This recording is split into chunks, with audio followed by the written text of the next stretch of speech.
Hi, this is Karen from CardioGolf, and I want to show you a typical warm-up routine that I do with a lot of my clients before we do a golf lesson. I'm going to be using some of the equipment that I have on CardioGolf.com, some bands, my CardioGolf Slope Shorty Club, a fan.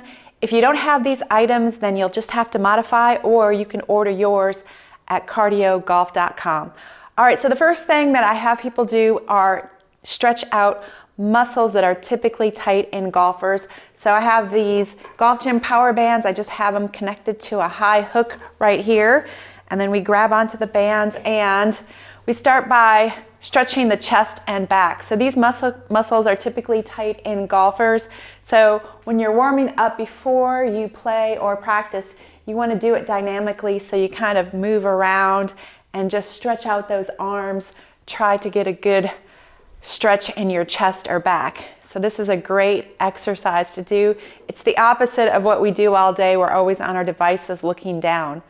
All right, from here then we'll do a little back arch. So this is a total body stretch, getting the shoulders back, pressing the heels into the ground. Again, try to do it dynamically so you can move around a little bit. From here, we'll hold on to the handles with one hand and then get a little extra stretch in the shoulder and the chest area. So you just kind of pull yourself, traction your own back. Be gentle. And the reason I have people do a warm-up even before they hit balls, hitting balls is a warm-up. If your muscles are tight, then your swing is going to be choppy. It's going to be short, so you're not going to hit the ball that great. It's going to take you a few to get warmed up. So you're better off warming up your muscles, get those loosened up, and then it's going to be easier for you to take your swing through full motion so you don't get frustrated. All right, from here, holding on to the handles, I like to do a little hamstring, low back stretch right here. This is great for those muscles that are typically tight in golfers, including the hamstrings. And again, we're kind of just moving around, trying to stretch out those muscles. I like to add a little spiral, so hold on to the handles with one hand and then reach for the opposite side. This is the motion we do in the golf swing. The upper body turns over the resistance of the lower body. Great. You can just mimic this motion if you don't have these bands, or if you're an exerciser, I'm sure you probably have some bands somewhere. If not, you can get these at CardioGolf.com. They're called the Golf Gym Power Bands. They come in a few different resistances.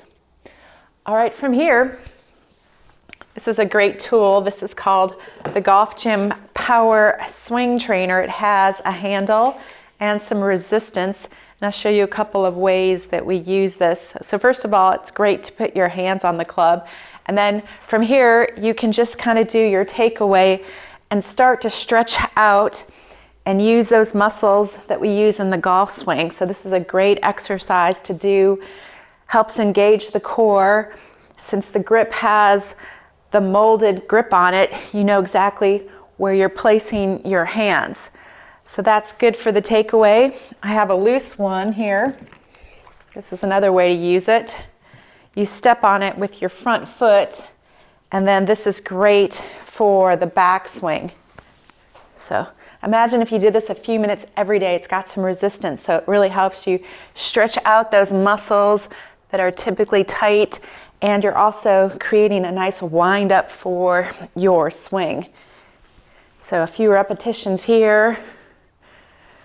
I'm going to go back to the one that's connected to the wall and then do the downswing.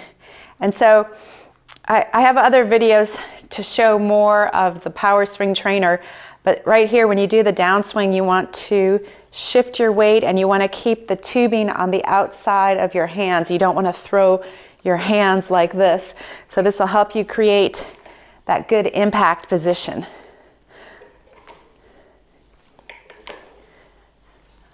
All right, now to just kind of finish this up, I like to use the Golf Gym Power Fan. It's got some resistance. And from here, you're just trying to make some practice swings fighting gravity. So This fan has resistance, so where a lot of people go wrong, as soon as they feel the resistance, they stop. Well, you can see that's going to make you chicken wing. So this is created to help you keep rotating through. So I have people do about 5 or 6 repetitions like this to really start to get their flow going and try to help them with some rotation. So really try to move that fan. Try not to stop right when you feel the resistance. Fight it and go all the way through. Again, if you did this a few minutes every day, this would help train you to shift your weight. So this is a great tool, again, available at golfgym.com. All right, from here, we also have the power ball and my CardioGolf slope.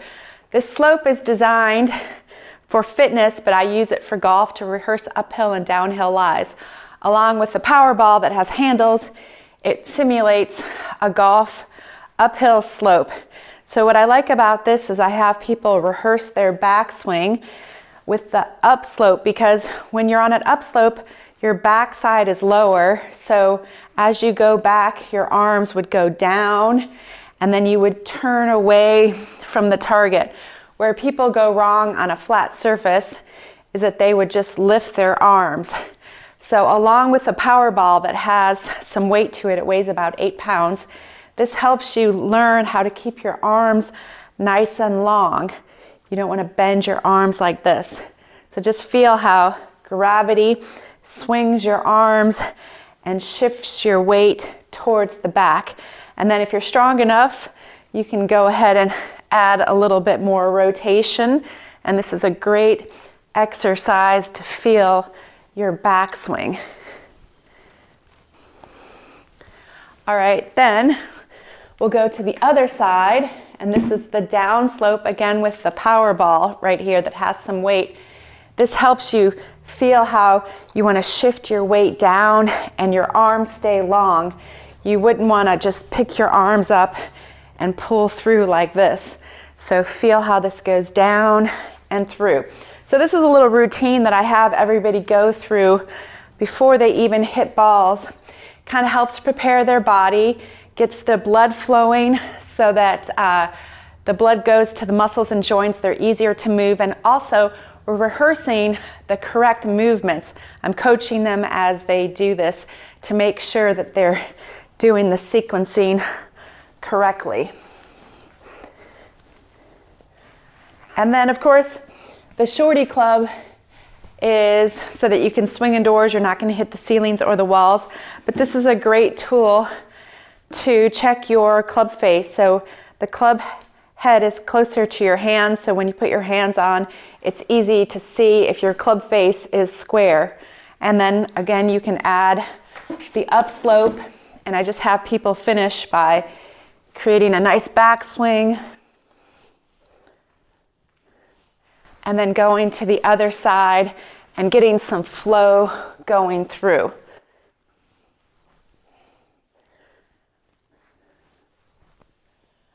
Great. Now you should be warmed up. Now it's okay to start your practice routine where you start with chipping, then go to pitching, and then work your way up all the way to your driver. So that's a great routine to do before you go play or practice, or anytime you want to take a break and just work on your golf swing without actually hitting some balls. You can get all this equipment at CardioGolf.com, and on my online platform, I have great workouts to go with all these pieces of equipment to help you get a great workout and work on your golf swing at the same time.